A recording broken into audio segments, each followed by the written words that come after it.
নমস্কার, আমি দেবব্রতী। আজ আমি নিয়ে চলে এসেছি মৌরলা মাছের স্বাস্থ্যকর পাতলা ঝোলের রেসিপি নিয়ে। চলো দেখে নিই রেসিপিটি বানাতে কী কী উপকরণ লাগছে।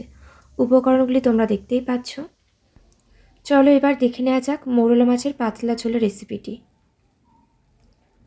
তোমরা দেখতেই পাচ্ছ কড়াই দিকে গরম হয়ে গিয়েছে, আর কড়াতে তেলও দেওয়া হয়ে গিয়েছে, তেলও গরম হয়ে গিয়েছে।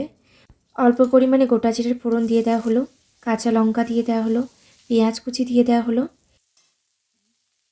এবার কেটে রাখা আলুর টুকরোগুলো দিয়ে দেওয়া হলো। এবার একটু নেড়ে চেড়ে নিতে হবে।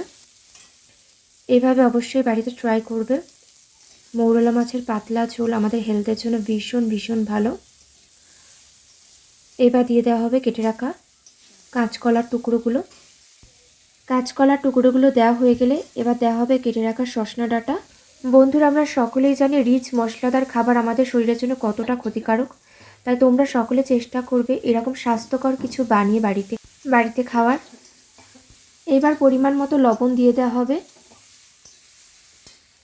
লবণ দিয়ে দেওয়া হলো। এবার দেওয়া হবে হলুদ গুঁড়ো আর জিরে গুঁড়োর মিশ্রণ। এবার একটু নেড়ে চেড়ে নিতে হবে, হালকা করে কষিয়ে তারপর জল ঢেলে দিতে হবে।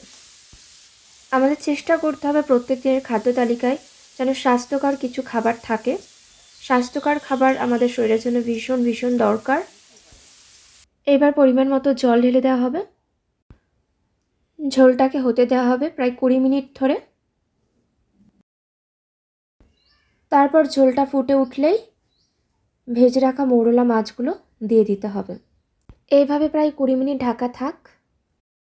প্রায় 20 মিনিট হয়ে গিয়েছে, ঝোলও ফুটছে, তোমরা দেখতে পাচ্ছ। মাছগুলো দিয়ে দেওয়া হচ্ছে। এইভাবে কিছুক্ষণ রাখবার পরই আমাদের মৌরলা মাছের পাতলা ঝোল একেবারে রেডি হয়ে যাবে। বন্ধুরা, রান্না একেবারে রেডি। তোমাদের কেমন লাগলো অবশ্যই কমেন্ট করে জানিও। বাই।